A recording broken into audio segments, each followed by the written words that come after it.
In the previous video, you learned that a lot of chemical reactions are needed to keep us alive. However, we got a big problem here, because chemical reactions, they don't just happen.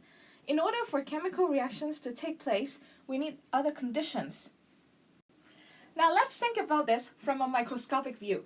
We've got some green squares here. Let's say they want to react with these red circles here. So in order for them to start a reaction, they need to have enough energy to move so much that they will collide and bump into each other. If they don't bump into each other, the reaction cannot start. However, in order for these chemicals or these particles to move so quickly, we need a large amount of energy. And usually in your body, you don't have that much energy, because energy of these particles are related to temperature.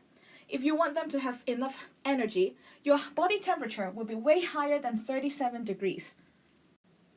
So in order for the green squares and the red circles to react, wouldn't it be wonderful if we have this lovely friend here who can just bring the two types of reactants together and then push them together so that they can start their reactions, like this.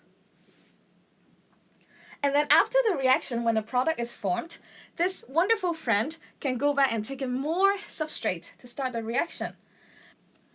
Now, if this can happen, then it can greatly reduce the energy we need to start the reaction. In other words, it allows the body to have a temperature of more or less 37 degrees, because now you don't need such a high temperature for the reactions to start.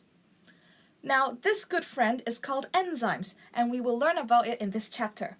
Enzymes cause chemical reactions to happen. We call them catalysts, or in Chinese we call them 催化剂, because they cause things to happen.